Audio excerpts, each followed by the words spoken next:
Bismillahirrahmanirrahim. Assalamualaikum warahmatullahi wabarakatuh. Alhamdulillah. Alhamdulillahi rabbil alamin. Wassalatu wassalamu ala asrafil anbiya'i wal mursalin wa ala alihi wa sahbihi ajma'in. Subhanaka la ilma lana illa ma 'allamtana innaka antal alimul hakim. Fa fahamnaha Sulaimana wa kullan ataina hukman wa ilma wa saharna ma'a Daudal jibala yusabbihna wa tayra wa kunna fa'ilin. Rabbi shrah li sadri wa yassir li amri wahlul 'uqdatam min lisani yafqahu qawli. Wa sallallahu ala sayyidina Muhammadin wa ala alihi wa sahbihi wa baraka wasallam. Alhamdulillah. Alhamdulillah, bersyukur kita kepada Allah Subhanahu wa taala. Limpahan kurniaan Allah, rahmat Allah, inayah Allah, hidayah Allah dan berbagai-bagai nikmat anugerah daripada Allah.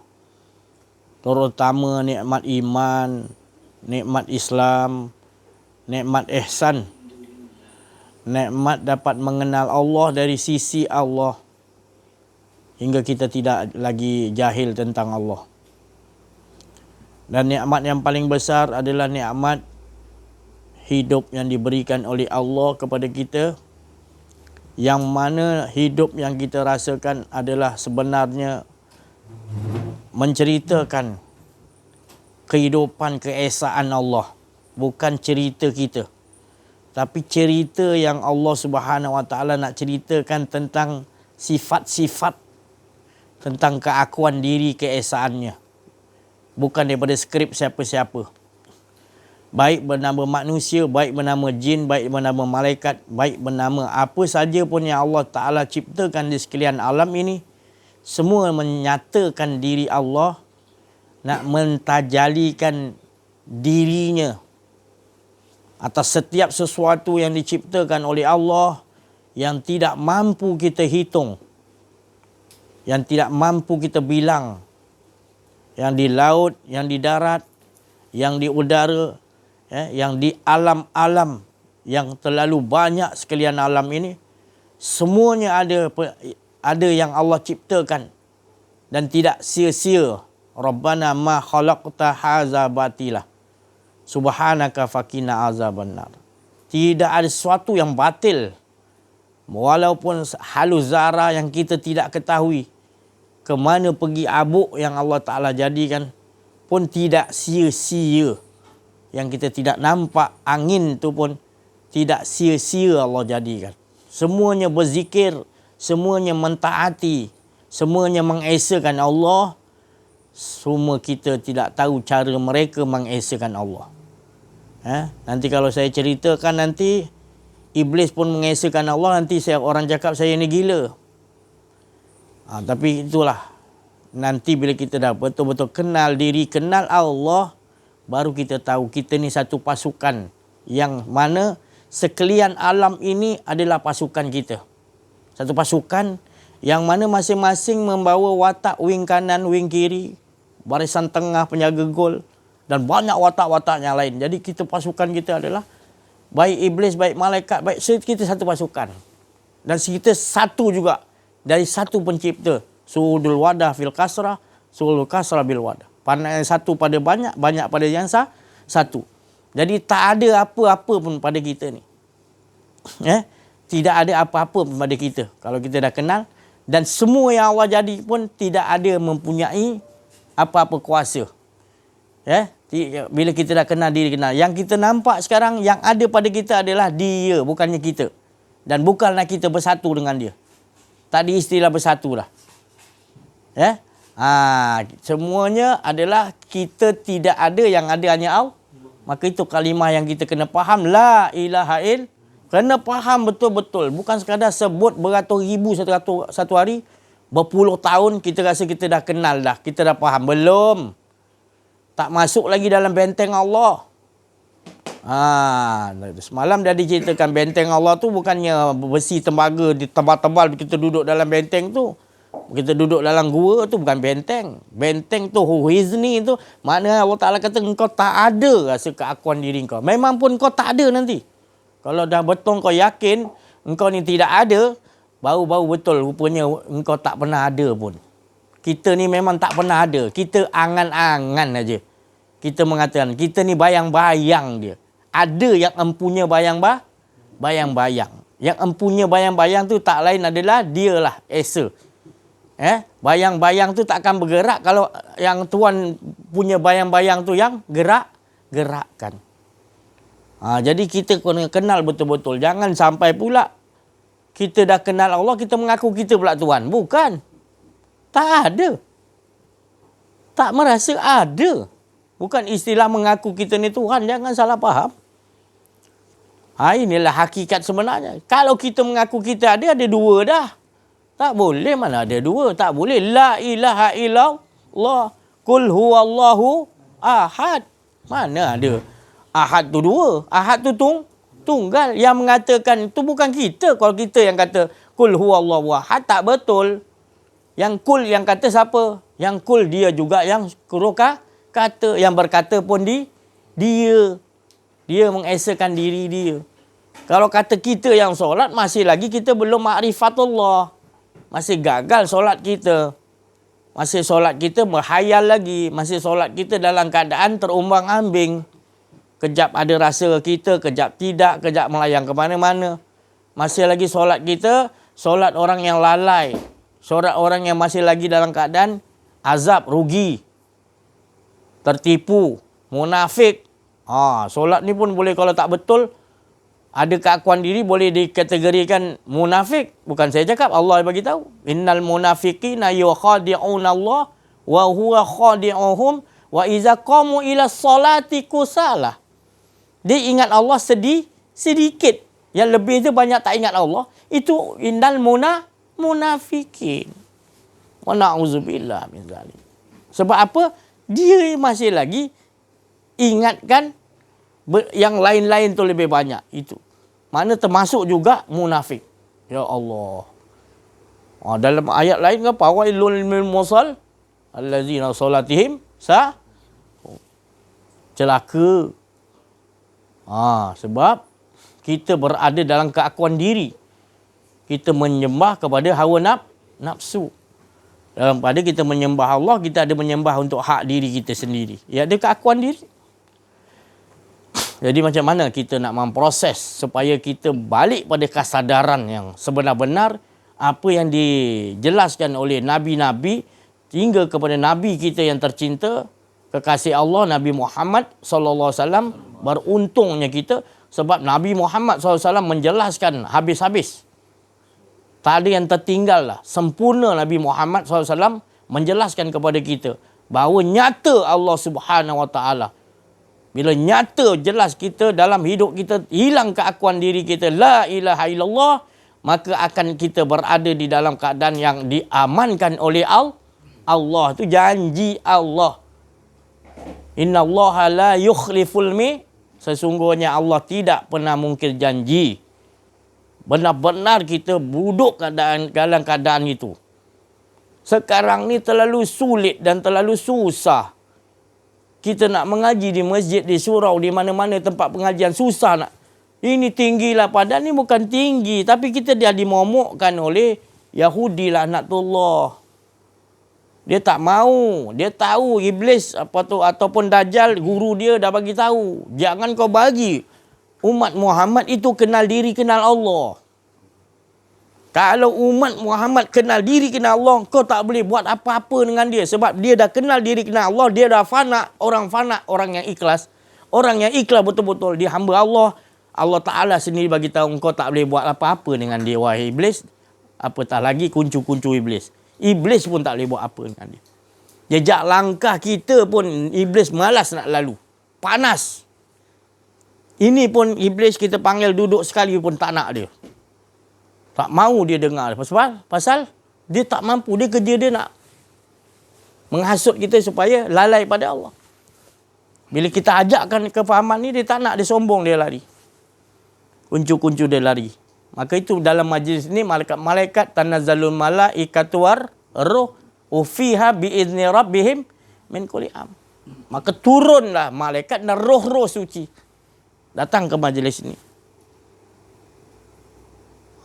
Sebab apa? Perkataan kita, pendengaran kita jadi boleh masuk ke rohaniah kita. Bukan percakapan saya. Bukan pendengaran tuan-tuan yang hadir dalam YouTube yang dengar ni semua. Bukan kita mendengar dengan pendengaran kita. Bukan saya ni berkata dengan perkataan saya. Kalau saya datang sini nak wang, nak kedudukan, nak wanita, nak pangkat, ya memang perkataan saya tidak akan masuk ke lubuk-lubuk rohaniah yang hadir dan pendengar-pendengar YouTube. Tidak nyambung rohaniah. Tak diizinkan oleh Allah.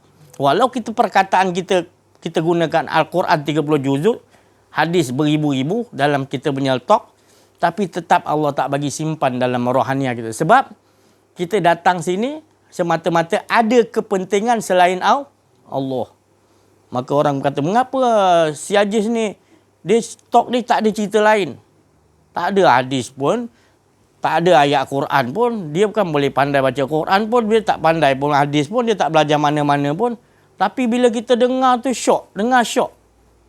Ada orang yang berdengar. Saya cakap yang buat syok pun kau Allah yang bagi. Tapi bagi orang yang tak mengenal, tak mahu mengenal diri, mengenal Allah, dia dengar sekali pun benci dah. Sebab Allah tak bagi, Allah tak mau kenalkan diri Allah pada orang tu. Tapi bagi siapa yang makin lama dia dengar makin syok. Padahal perkataan saya balik-balik ulang tu je. Saya pun kadang-kadang tak ada ke lain. Aku pun tak tahu nak cakap apa benda. Kadang-kadang saya gitu juga. Malaslah aku nak talk ni. Cukuplah ya Allah, aku tak tahu apa nak cakap. Ni kejap lagi aku tak. Ini saya datang ni, saya pun tak tahu nak cakap apa benda. Itu tadi. Sebab la ilma lana. Lagi kita makin kita berilmu, lagi kita kena asingkan ilmu. Lagi kita banyak belajar ilmu, lagi kena asingkan, kata Sayyidina. Dan bila tak sampai matlamat yang sebenar, hingga hilang ilmu tu dah. Dan termasuk diri kita pun hilang. Itulah sebenar-benar ilmu. Iaitu kita hanya bergantung betul-betul kepada Allah, bukan ilmu dah. Tapi jangan salah faham. Saya cakap jangan belajar ilmu. Bukan. Saya cakap ambil ilmu dulu. Tak ada ilmu, mati kamu. Orang mati tu orang yang tak nak belajar ilmu. Dan bila ada ilmu, kena amal. Kalau tak amal, mana boleh ilmu tu? Tak subur. Tidur. Tu. Jadi bila amal kena ikhlas. Ataupun fana. Kena belajar fana. Matikan diri. Tak ada keakuan diri. Baru ikhlas. Jangan ikhlas dulu. Memang perkataan ikhlas. Ikhlas tu, dalam ikhlas tu fana. Tak ada lagi rasa keakuan diri. Aku tahu tu dah letak ke tepi, dah belajar, tapi hilangkan pengetahuan tu. La ilma, tidak ada ilmu. Maka itu menyebabkan turun para malaikat, para roh-roh di sekeliling kita diizinkan oleh Allah turun kepada orang yang menceritakan tanpa ada kemauan. Tanpa ada ittabi'u man la yas'alukum ajran wa hum muhtadun. Ikuti Allah yang suruh, ikuti orang yang dalam dia berdakwah, dalam dia mengajak mengesakan Allah, dia tidak mahu imbalan apa-apa. Tak ada dalam hati dia. Yang dia tahu adalah sama-sama nak mengajak manusia itu mengesakan Allah. Itulah orang muhtadun. Orang muhtadun ni bukan Agung utuskan suruh dia pergi sana. Bukan, Allah yang suruh.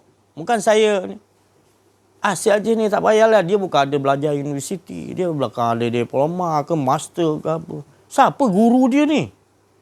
Banyak saya dengar orang cakap gitu. Tak apa, saya memang tak ada belajar mana-mana. Tak apalah. Saya cerita pun orang tak percaya pun buat apa kan? Tu. Kan kalau saya cerita kan lagi perit pula nanti orang dengar. Dia pancungnya leher saya ni lah. Belajar duduk dalam air. Saya belajar alam lain. Lah, orang kata pelik saja ni. Rasulullah pun suruh kita belajar berjumpa guru. Ni dia belajar alam gaib pula. Lagi pelik lagi kan. Baik-baik saya diam. Tak? Saya nak ceritakan, saya memang tak belajar universiti pun. Saya belajar pun sampai darjah 6 je sekolah agama. Tak pandai apa, tak tahu benda pun. Dan saya pun daripada kecil tak terlintas saya nak jadikan saya boleh cerita macam ni. Tak terlintas pun otak saya, yang otak saya nak main je. Nak kesibukkan tu.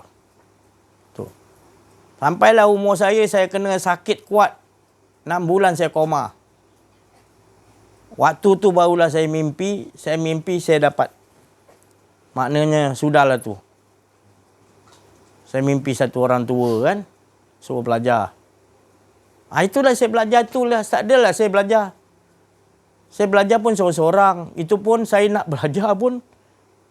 Minta maaf saya cakap, keluarga saya sendiri pun memfitnah, mengata bukan saya nak hina keluarga saya, tak. Ini kisah saya nyatakan keadaan perilaku diri saya. Ni saya tak tahu sebab apa saya nak cerita. Sebab dah terlalu banyak orang bertanya-tanya, si Haji ni mana guru dia? Ni hari saya jelaskan. Tak tahu ni hari dia suruh jelaskan. Dengar baik-baik. Ni riwayat cerita yang kisah diri saya. Saya boleh cerita sebab kisah diri saya. Bukan saya mereka-reka. Jadi saya mimpi dah baik, antara nak baik 6 bulan koma tu, mak saya masih hidup lagi. Keluarga saya pun tahu, abang saya masih ada, kakak. Cerita tengoklah macam mana saya duduk kat uat kayu tu 6 bulan. Doktor kata kalau hidup pun cacat, anak awak ni, Puan Rohani, kalau hidup pun cacat. Duduk 6 bulan, waya tak makan, tak minum. Arak waya tu tadi. Bertebuk-tebuk semua. Ambil air buah pinggang hari-hari test, mak saya cakap. Dan orang ingat datang dah makan, selamat tinggal lah anak kau ni. Apalah, mak bapak saya pun dah macam dah ingat saya dah tak ada. Hari-hari datang buat kayu hospital besar tu, Kuala Lumpur. Doktor pakar datang, ambil buah pinggang, ambil air buah pinggang, ambil ni. Tak sedar-sedar. Sedar sikit kaya hilang balik. Koma balik. 6 bulan. Tu. Mak saya berdoa siang, malam, pagi, petang, saya tak tahu. Hati ibu kan, bapak saya, kesabaran dia tadi. Doktor pula cakap, anak awak kalau hidup pun cacat, antara dua mati atau hidup cacat. Doktor pakar setiap kali doktor jumpa mak bapak saya, mak saya pakar-pakar dah sekarang ni cabut dia lah waya-waya tu, bawa balik rumah je lah. Cabut 6 bulan tu cabut, dia tak ada apa nampak kesan untuk sembuh kan. Cabut, bawa balik saya. Macam-macam lah berubat cara tu. Makan memang tak boleh makan dah, tak sedar kan. Berapa hari tu jumpa satu orang, mak saya cakap lah, ada satu orang Indonesia ni, dia tak tahulah. Dia taraf dia apa, bomo ke, apa benda ke, macam mana ke, kiai ke, ustaz je saya pun tak tahu. Tapi dia orang Indonesia. Dulu di Keramat banyak orang Indonesia, duduk rumah setinggan dulu. Tu. Sebelum terbakar tu. Jadi orang ni, mak saya tak tahu, dia panggil, dia kata dia boleh buat. Dia solat sebelah saya punya tilam, saya tak sedar, dia solat sebelah saya. Solat 1-2 hari tu, baru saya sedar. Mak saya cakap tu yang dia teringat orang tua tu yang macam-macam dia obat. Tapi yang penghabisan tu nak sedar, orang tu solat sebelah saya. Habis solat semua dia pun balik. Tu 2 hari ke sehari macam tu saya sedar. Tapi masih saya sedar, saya mimpi bahawa saya kena pergi satu tempat belajar. Itu saya malah nak cerita lah, ni lalu rahsia sangat. Itu saya belajar. Saya belajar pun masih lagi keluarga saya tu, saya cakap tadi keluarga saya. Yalah saya belajar masuk dalam hutan kan. Pukul 12 masuk malam, pukul 4 pagi bawa balik. Mula-mula pergi memang terkencing lah. Umur 9 tahun, 10 tahun. 9 tahun saya masuk UAT. 9 tahun 6 bulan tu baik kan. 9 ke 10 tahun saya terkencing, saya nak pergi tengah malam tu. Kat dalam hutan tu. Rayu basikal. Belikan air dia, belikan makan dia. Pukul 11 lebih tu pergi. Sampai pukul 12 start belajar tu. Mula-mula tak jadi belajar dia. Saya dah terkencing kan, takut. Macam-macam benda kan. Esoknya sebelum tu dia bagi tahu saya rahsia supaya jangan takut lah. Dia suruh pandang muka dia. Saya pandang muka dia, saya lagi takut tengok muka dia daripada matematik. Jadi saya dah belajar sekarang, saya lebih takut dia. Jadi benda lain saya tak peduli dah. Besoknya saya datang, saya bawa nasi, saya bawa air dia malam. Malam pertama dia tak makan nasi dengan air saya bawa. Saya panggil dia bapak lah. Saya tak tahu siapa dia. Bapak. Pak, dah habisnya saya duduk dalam air, dia suruh baca Bismillahirrahmanirrahim. Lawan arus dulu. Duduk 4 jam. 12 malam, 4 pagi, baru habis. Itu je lah Bismillahirrahmanirrahim. Bismillahirrahmanirrahim. Sampai pukul 4 pagi. Hari pertama kan. Apalah, kecut-kecut lah. Lawan kan jugalah. Naga datang, ikan jos datang telan saya dalam tu. Nampak macam air je kan. Tapi air tu paras tu lah. Bukan saya tenggelam dalam tu. Lemas mati lah. Air tu paras ni. Dia dah buatkan batu hadang tu. Untuk hadang air tu tarah ni air. Habis 4 pagi salin balik pakaian. Nak balik saya tengok nasi yang saya bawa dengan air TO apa. TO kosong. Dia tak minum. Kenapa Pak tak minum Pak? Dari kencing setan dia kata.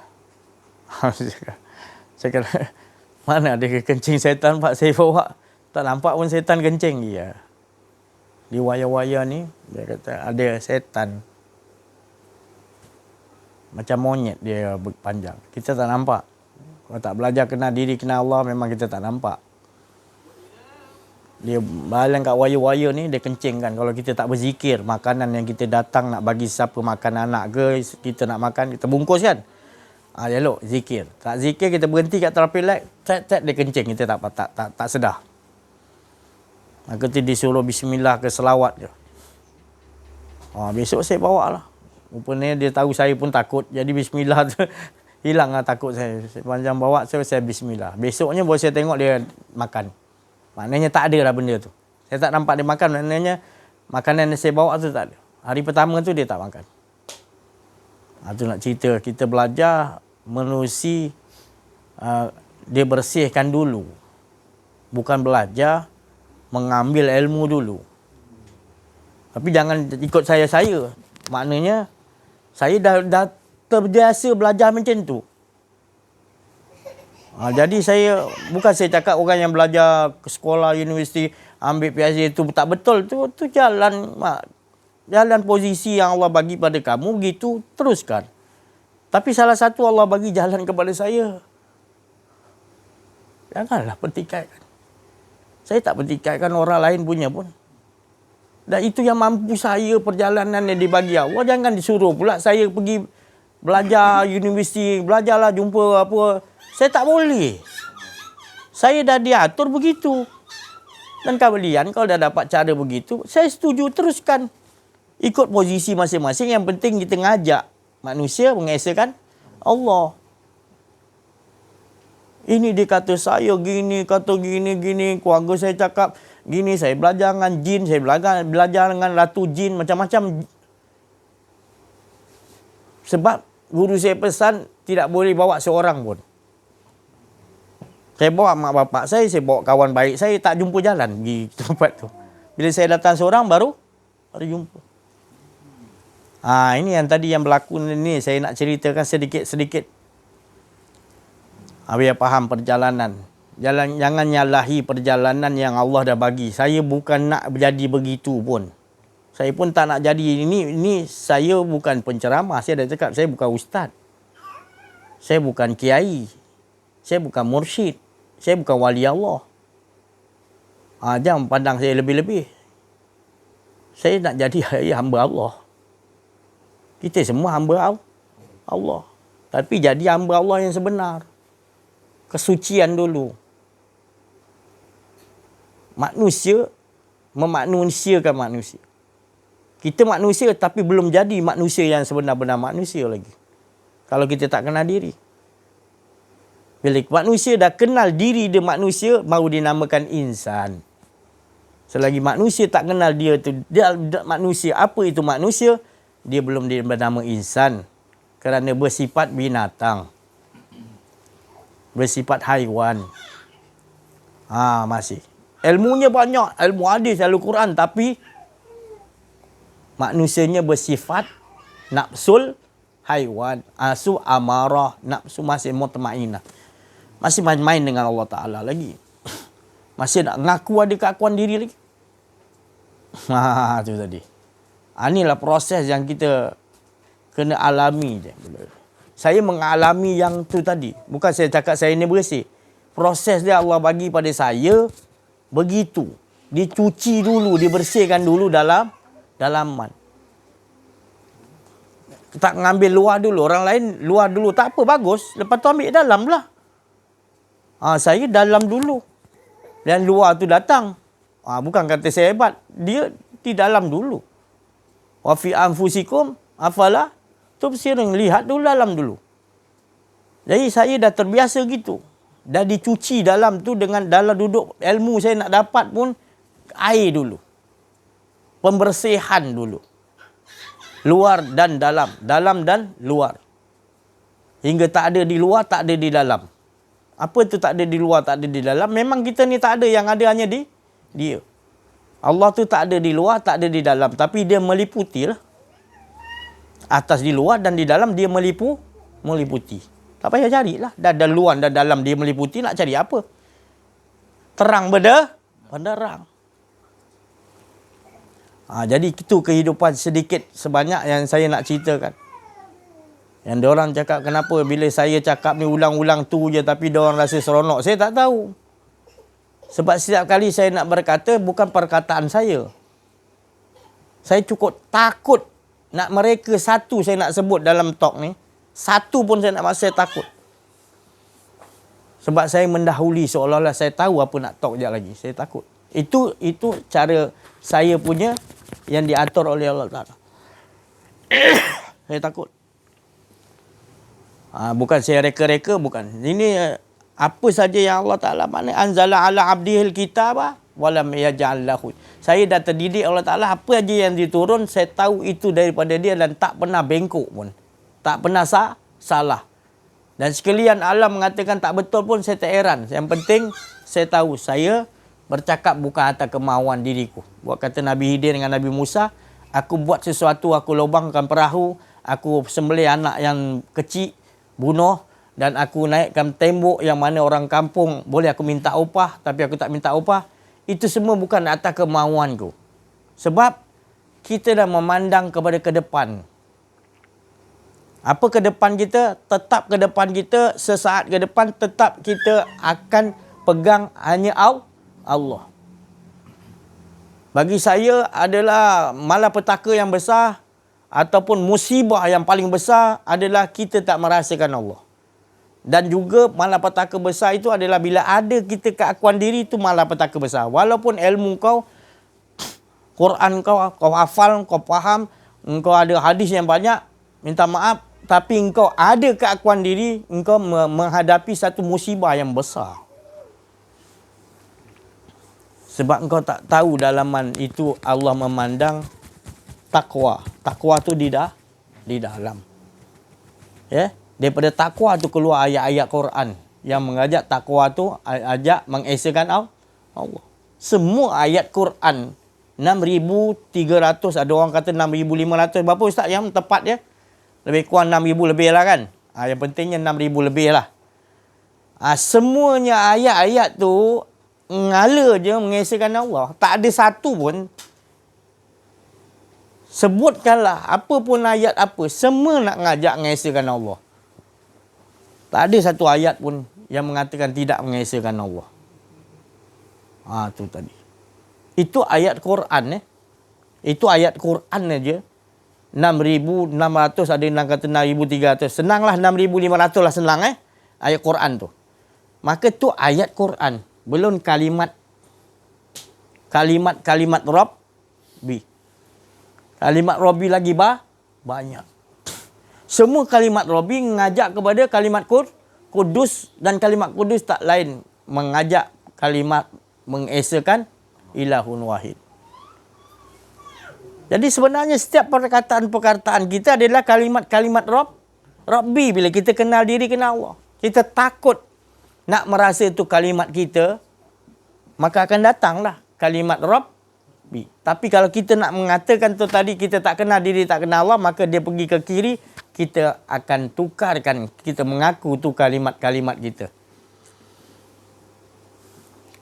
Itu yang berlaku.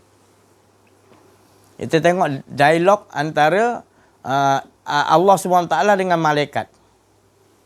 Malaikat tu siapa yang bagi berjawab dialog? Siapa yang beri dialog kepada malaikat? Siapa yang bagi skrip pada malaikat? Sebelum ada manusia, malaikat dulu. Sebelum ada manusia, jin dulu.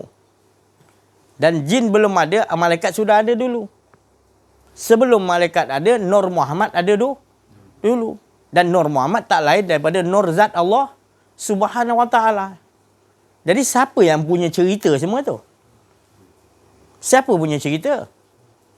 Jadi kalau kita dah kenal diri, kenal Allah, kita nampak tu cerita siapa? Jangan kita pandang malaikat, jangan kita pandang iblis, jangan kita pandang jin, jangan kita pandang siapa-siapa pun.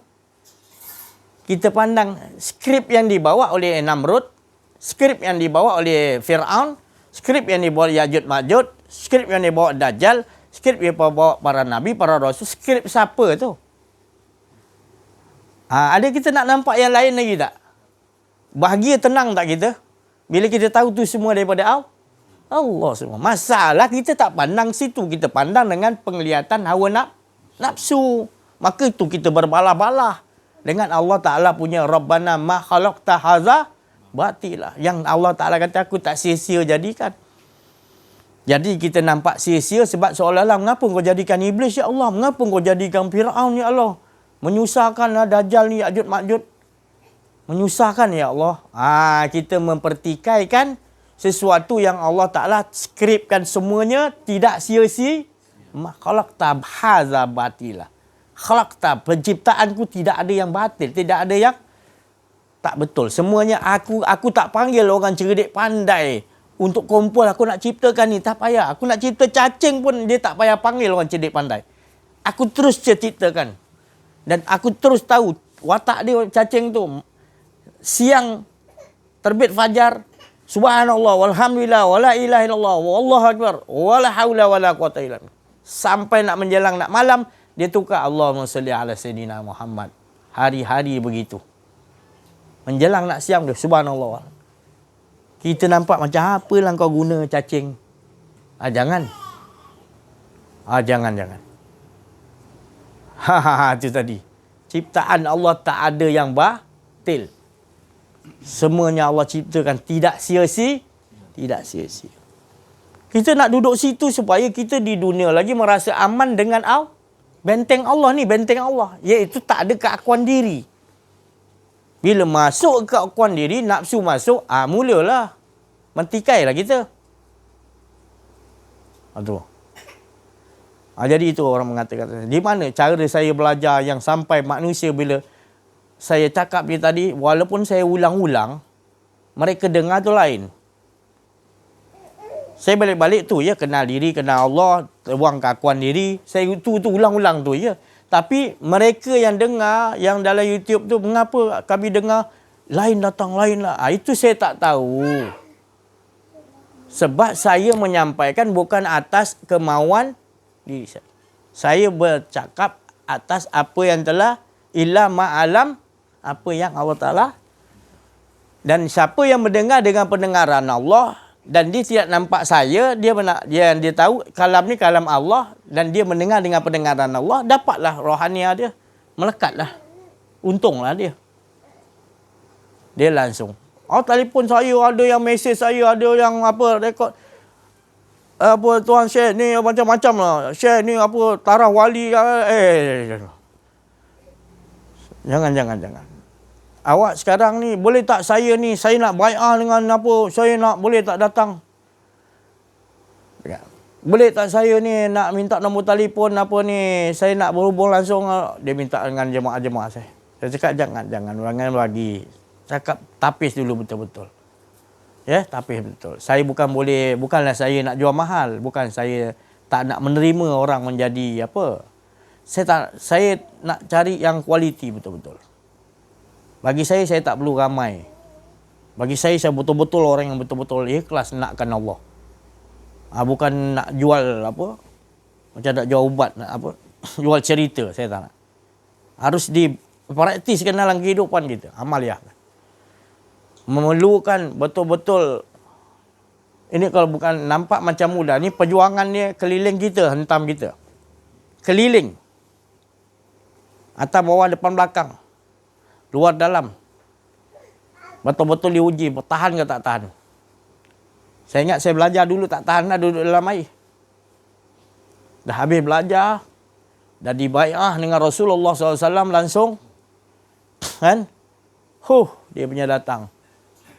Tapi tetap juga Allah Subhanahu Wa Taala sayang kita. Ujian tu ditukar jadi nampak rahmat Allah. Ujian nampak jadi rahmat Allah. Bukan kita hebat, Allah tukarkan. Ujian tu jadi rahmat Allah. Sesuatu yang berat, musibah yang menimpa, Allah nampakkan tu Lailatul Qadar engkau tu, dia kata. La haula wala. Dia dah tak mampu dah. Kena ujian berat dah. Tapi suara tu kata, ni Lailatul Qadar, dia kata. Ujian tu dia tukarkan jadi Lailatul Qadar. Beginilah kehidupan. Maknanya para rasul, para nabi, para wali Allah lebih lagi lah. Ni maknanya saya baru lagi, kononnya baru nak belajar jalan jatuh. Ibaratnya baru nak melangkah. Baru nak kenal Allah. Baru-barulah. Kan? Baru nak jalan jatuh. Baru pandai kaki baru dapat. Gitulah saya ni. Tak tahu apa. Tapi Allah tu dah berkehendak untuk, dulunya memang tanyalah jemaah saya lama-lama, saya tak bagi benar siapa merekod berbelas tahun. Hampir 20 tahun tak boleh direkod. Apa saja pun saya buat talk. Siapa yang datang tu datang. Ada senyap rekod tak dapat. Saya tak tahu. Saya cakap tak boleh lah. Saya sendiri tak berani nak rekod. Saya kalau boleh lagi nak bagi sebarkan kan. Tapi sebelum PKP itu, sebelum PKP ke saya? Dalam PKP ke? Sebelum kan? Sebelum PKP lagi maknanya diizinkan. Tu. Barulah boleh. Alhamdulillah. Maknanya perkara ni Allah dah bukakan. Ini dah tak menjadi rahsia sebenarnya. Yang dulu dirahsiakan tapi sekarang tak dirahsiakan. Sebab kita dah sampai keadaan akhir zaman dah. Dah betul-betul dah kemuncak akhir zaman. Kalau calang-calang ilmu, tak kenal diri, tak kenal Allah, tak ada, tak mampu kita menghadapi rintangan pada zaman kita ni. Zaman ni memang zaman yang memang mudah melakukan syirik. Mudah ya mensyirik. Bertukar wajah kita jadi binatang. Kejap je. Mudah. Jadi kalau tak ada ilmu yang ni, tak disebarkan cepat ilmu ni, tak amaliakan ilmu kenal diri, kenal Allah ni, memang mudah kita lakukan syirik, kita tak sedar kita melakukan syirik. Sum'ah nama dia. Bahaya daripada riak. Riak kita sedar, kita dah bangga diri, rasa tak, kita boleh bertaubat. Tapi kalau sum'ah ni tak sedar. Kita dah syirik kepada Allah. Lepas tu Allah bagi pula istidraj lah. Ya Allah, suai hidup kita. Kita ingat kita kaya ni, kita bahagia ni, kita ingat kita rupanya bertambah jah. Kita minta Allah bagi kaya, bagi kat dunia. Kita ingat kita sembahyang tak buat, apa tak buat, ngaji kenal diri tak, Allah bagi senang, kita rasa Allah sayang kita. Ya Allah. Hati kita makin jauh dengan Allah. Tak. Sekarang Alhamdulillah. Kita dapat ilmu yang asli. Tak ada pun nombor satu yang ilmu yang Allah Ta'ala suruh. Melainkan pertama sekali aku nak ciptakan. Pertama sekali Nur Muhammad. Sebelum aku jadikan Nur Muhammad, Allah dalam keasyikan, dia berkalam mengatakan, ingin aku dikenali. Baru terpancar dua Nur. Nur zat Allah SWT dan Nur Muhammad. Untuk ingin aku dikenali. Jadi ilmu yang wajib, di antara yang segala wajib, 1000 kali wajib, adalah menuntut ilmu mengenal diri, mengenal Allah. Sebab Allah terjadikan kita untuk kenal dia dulu, bukan untuk sembah dia dulu. Jangan salah faham. Bukan saya cakap tak boleh sembah Allah. Kenal dia dulu. Bila kita kenal dia, baru kita tahu yang menyembah dia hanyalah dia, bukan kita. Aman tak? Aman kita. Benteng Allah. Kita tak ada sebenarnya. Selamat. Masalah kita ada. Kita nak ni. Nafsu kita. Tapi bila kita dah betul-betul tak ada, dan kita akan minta pada Allah, tolong jangan adakan aku lagi ya Allah, setelah kau dah tak adakan aku. Tolonglah ya Allah. Itulah ihdinas siratal mustaqim. Yang kita minta selalu, satu hari berpuluh kali yang kadang dalam solat. Ihdinas siratal, apa benda ihdinas siratal mustaqim ni? Jalan ketiadaan diri. Yang ada adalah dia mengesakan diri dia. Setiap kalam-kalam yang keluar, kalimat-kalimat yang keluar daripada mulut kita adalah kalimat untuk mengesakan dirinya, menandakan dia. Qul huwallahu ahad. Setiap penglihatan kita tidak pandang sesuatu melainkan Allah dulu. Esakan Allah. Bentuk af'al kita esakan. Asma' dia kita esakan. Sifatnya kita esakan. Langsung sekali semua. Dialah mengesakan dirinya sendiri. Sebab segala apa dia jadikan, menyatakan dirinya yang esa. Berhenti. Titik. Kita dah dapat titik sejati yang kita kata kenal diri itu. Kun wazak zaktitul zatul muntala nuruhun zatiyah zatul ha. Di situ letaknya. Mana dia dalam keadaan Allah Subhanahu Wa Taala asyik pada dirinya sendiri. Itulah perkataannya sebelum nak keluar, ingin aku dikenali. Dalam keadaan lazat asyik, itulah dia. Dan Muhammad duduk di situ. Ahmad tu di dalam. Di dalam Ahmad tak lain zatul, nur zat tu Allah. Bukan Muhammad tu zat, tak. Tetapi dia bersembunyi di tempat yang terang. Nur nama dia. Jadi Allah ni kita tak dapat lihat sebab terlalu terang. Jadi terang, lama-lama hilang semuanya. Yang ada hanya dia lah. Kalau terang, ada kita lagi, tu belum cukup terang. Nabi Musa kan tengok terlalu terang, fana dia lebur. Jadi untuk capai kepada fana itu Allah Ta'ala ciptakan nur tadi untuk kita tempat kembali. Kembali inna lillahi wa inna ilaihi raji'un. Di dunia lagi. Kita merasakan kembali dah kepada Allah. Iaitu apa tanda kembali kepada Allah? Tak ada keakuan diri dah. Berdiriku adalah kerana hayat Allah. Berdiriku kerana hayat Allah. Berdiri itu kerana hidup, nyatakan hidup Allah. Bergerak kerana kudratul sifat Allah. Kudrat. Semuanya tak ada kita dah. Tak ada lagi kita nak maknanya mengatakan lagi ada lagi keakuan diri kita. Malu takut kita nak mengatakan ada kita. Sampai tahap gitu baru betul ilmu sejati yang datangnya daripada Allah. Bertambah kita ilmu kita kepada ilmu mengenal diri, mengenal Allah. Bertambah kita tak mahu ada keakuan diri. Para Nabi, para Rasul semua pakai la ilaha illallah lah. Pakai dah tak nak mahu ada keakuan diri. Kerana mereka dah lebih kenal dahulu Allah Subhanahu Wa Taala.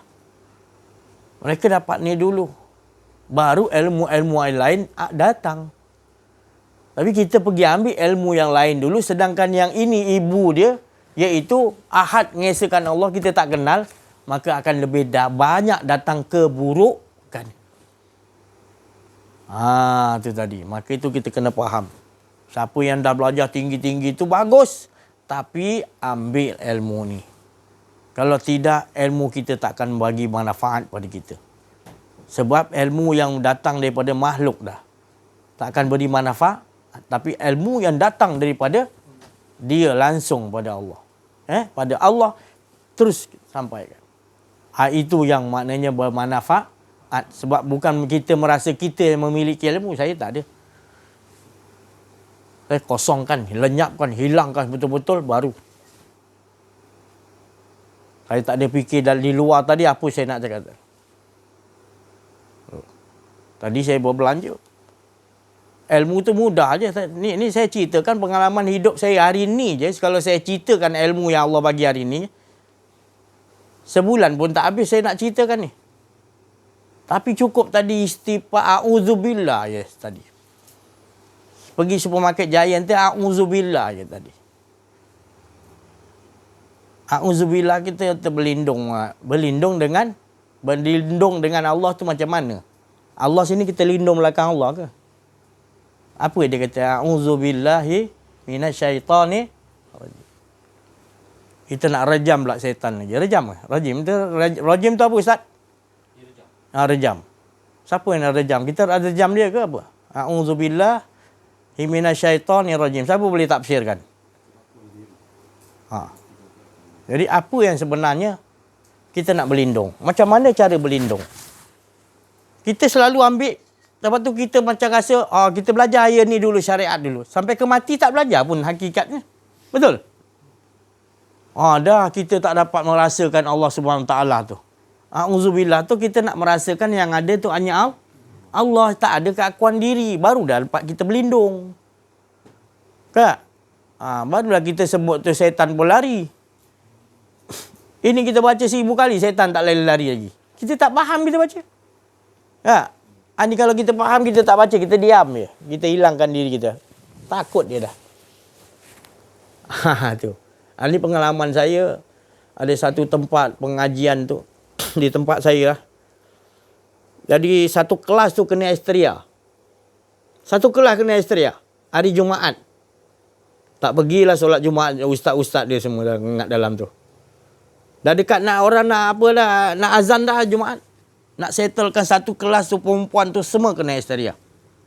Menjerit satu kelas semua. Dekat-dekat 25 orang pelajar.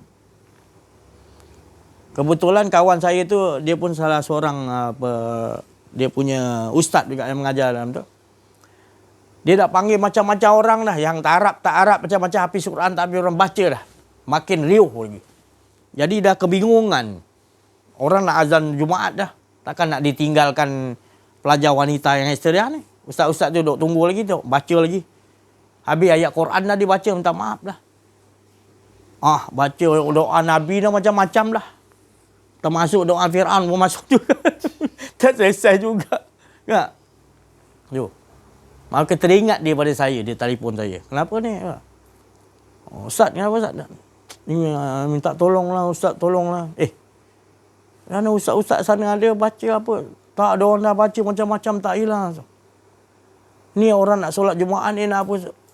Saya betul lah dekat. Rumah tak jauh lah 5 minit. Saya pun datang. Saya datang naik atas tangga kelas itu. Memang betul teriuk-riuk. Yang ustazah, yang ustaz macam-macam lah. Dia sabar, istighfar, macam-macam ayat ru'yah, macam-macam lah. Manzil, macam-macam manzil. Tak juga. Makin kuat. Saya pun datang juga. Orang kata, ni ustaz ni datang ni. Semua ustaz-ustaz tu yang buat tu semua pandang saya. Saya cakap, dia orang pun senyap je. Senyap dia tengok saya kan. Kita biasa je kita datang, kita tengok kenapa ni daripada tadi ni tak boleh ni. Saya pun tak ada baca apa pun. Saya tak ada baca apa pun. Ya. Cuma saya pandang tadi, saya cuba buka telapak tangan saya macam ni. Saya letakkan kalimah Allah. Saya pun buat macam ni je. Semua pandang sini kan. Semua pandang sini semua dah semua dah apa? Hilang mana dia punya. Tinggal jatuh kat seorang perempuan tu. Semua melekat kat dia. Ibu dia. Yang dia lain tu semua dah sedar lah. Dia pergi kat satu ibu dia tu. Dia jadi macam harimau dah. Saya pun pergi. Dekat dengan kalimah kat muka dia.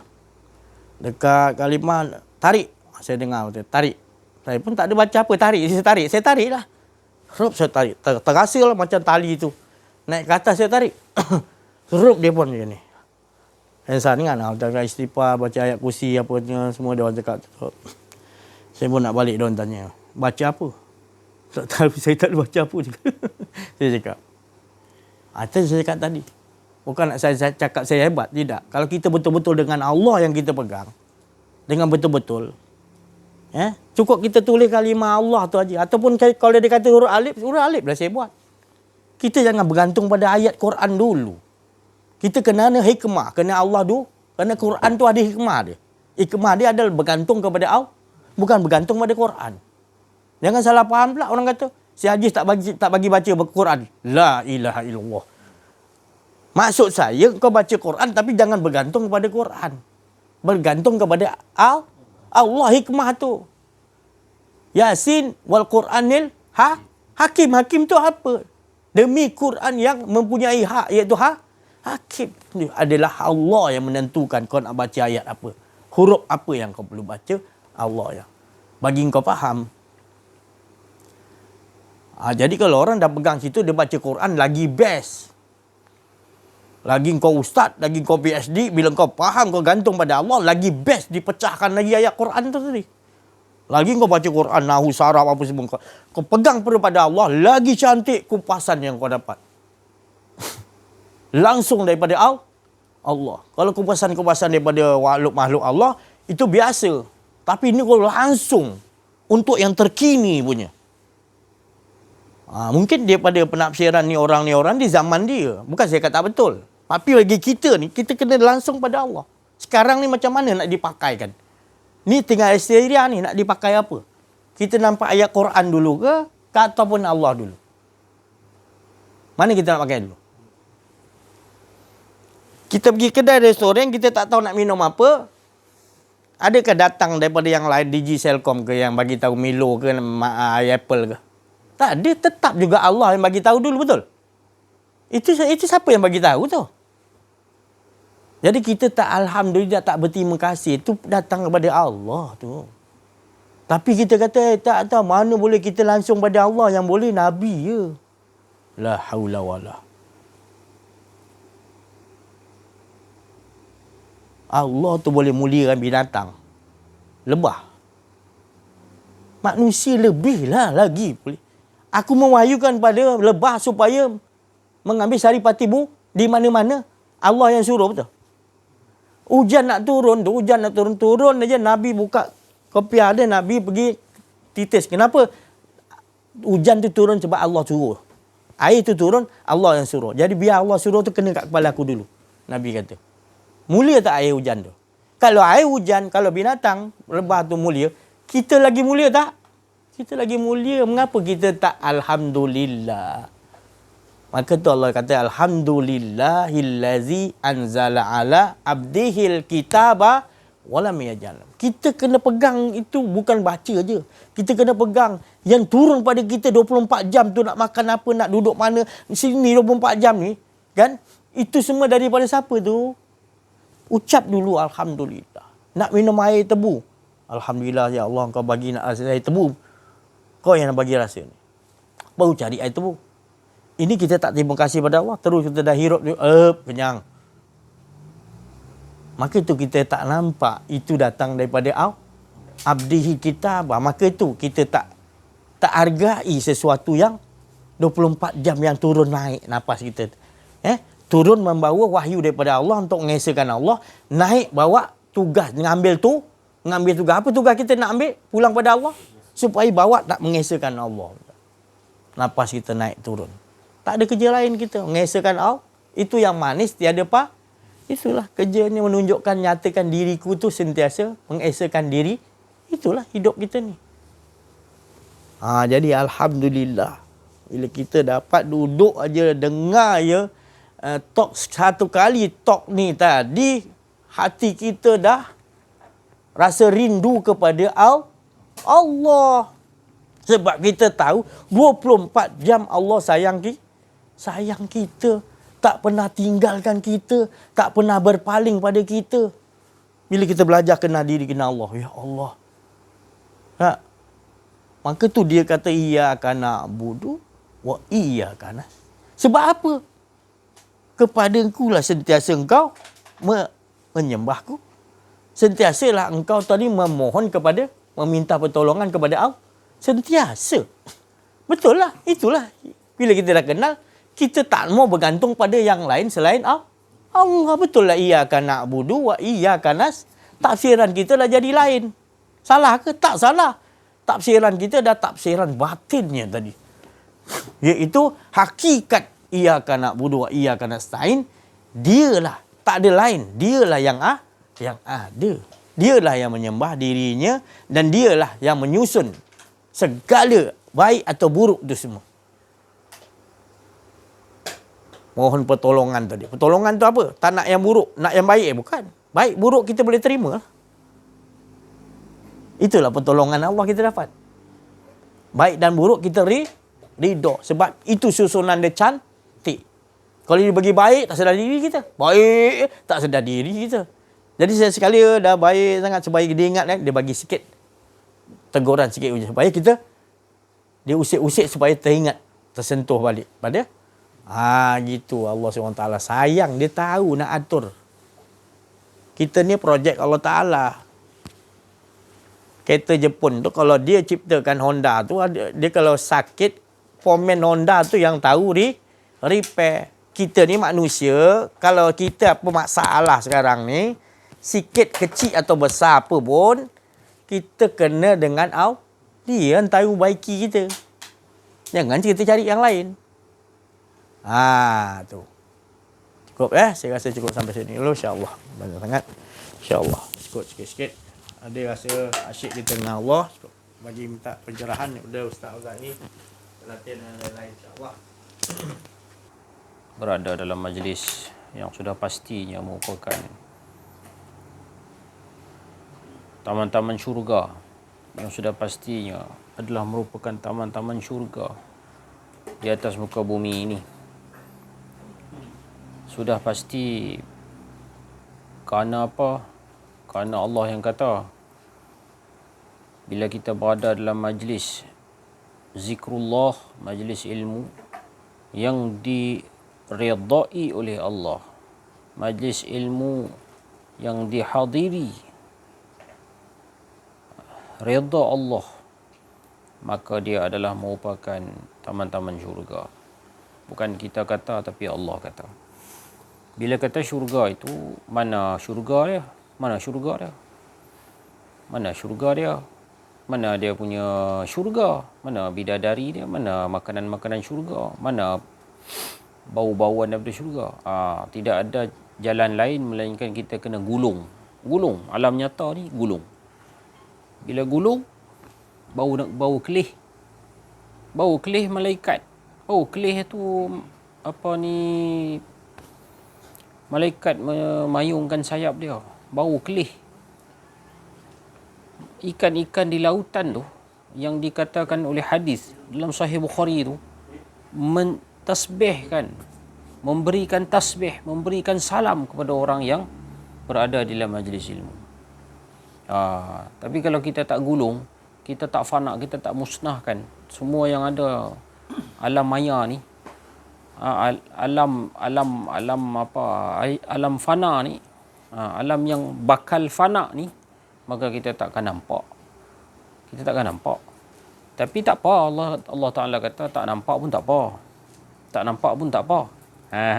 Tang mana hadis tu? Hadis tu ialah hadis Jibril. An ta'budallaha ka'annaka tarahu fa illam takun tarahu fa innahu yarak. Tak apa, kalau tak kelih pun tak apa. Kita abdikan diri pada Allah. Kita ibadah, kita perhambakan diri kepada Allah. An ta'budallaha ka'annaka tarah, sebagaimana kita nampak Allah.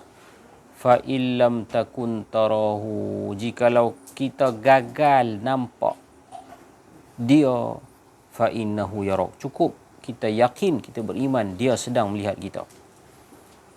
Tu dia cerita dia.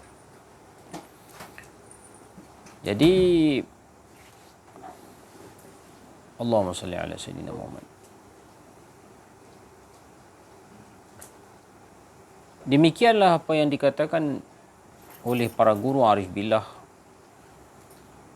Apakah maksud dia mematikan diri tu? Itulah dia kepahaman dia. Bila para arif billah kata, jangan sampai kamu lihat wujudnya diri, itulah dia tadi tu. Yang kalimah yang kita kata tadi, gulung tu. Menghilangkan diri tu. Aku mana rasa kadang-kadang orang payah nak apa dia matikan diri ni, jangan sampai terlihatnya diri. Dalam bahasa kampung tadi yang saya sebut, gulung tadi tu. Bila gulung baru nampak. Ni taman syurga. Tapi kalau dia buat hemoy, dia buat betah, dia buat merapu, dia kata, mana taman syurga? Mana? Mana bidadari? Mana hidangan syurga? Mana? Hai, takkan kita nak menangkan dia kot? Memanglah tak nampak. Tapi yang kata tu Allah. Yang kata ini taman syurga tu bukan saya. Bukan Ustaz Aziz. Bukan malaikat. Allah yang kata. Bila Allah yang kata, maknanya betul. Walaupun kita tak nampak. Jadi cari ikhtiar macam mana nak bagi nampak. Cara dia gulung. Gulung macam mana gulung? Gulung ni duk tang mana? Biasanya duk tang kiamat. Bila kiamat tu? Para arif billah, wali-wali Allah kata kiamat tu bila-bila boleh jadi. Ni kita keluar sekali lagi ni. Na'udzubillah min zalik. Pi kat batas. Bertuh. Meninggal dunia, na'udzubillah. Tu kiamat. Tu kiamat. Bila kiamat, nampak segala-gala yang gaib. Nampak jasad terbujur kaku, nampak malaikat hafazah, nampak malaikat-malaikat yang menyabut nyawa, nampak segala-galanya. Jadi apakah nak bingungkan dengan, mengapakah nak membingungkan diri lagi? Apabila para guru arif billah daripada Tok Kenali sampailah Ustaz Aziz kata, jangan sampai kamu lihat wujudnya diri. Semuanya ada dalil. Ada nas terpatri kemah dalam Al-Quran dan Sunnah. Kita ni yang sebenarnya ego. Tak mau nak mengaku ini majlis ilmu ni taman syurga. Siapa yang berani bangkang? Ini dalil hadis sahih. Taman syurga. Saya lagi dia buat hemoy, dia kata, mana syurga mana? Boleh bagi penampak sekali. Kan? Bagi penampak sekali layak sebab dia bangkang hadis. Ahli Quran saja kah? Anti hadis kah apa? Taman syurga ni. Hang tak nampak tu salah hang. Kan? Hang tak nampak bidadari, hang tak nampak makanan syurga, hang tak nampak apa nama malaikat menjadikan payung, sayap-sayap menjadikan payung. Itu salah hang. Salah kita. Sepatutnya nampak. Tapi tak apa. Allah kata kalau tak nampak pun tak apa. Fa innahu yara. Beriman. Jadi janganlah kita cepat menyesatkan orang. Janganlah para netizen sekalian. Janganlah percaya dengan cakap ulama su'. Yang ulama su' ni di antara ciri dia cepat sangat menyesatkan orang lain. Apakah? Penat Rasulullah mengislamkan orang. Penat Rasulullah meramaikan umat dia. Tiba-tiba kita kata syirik, bid'ah, kufur, murtad. Lepas tu orang Islam siapa? Hang seorang.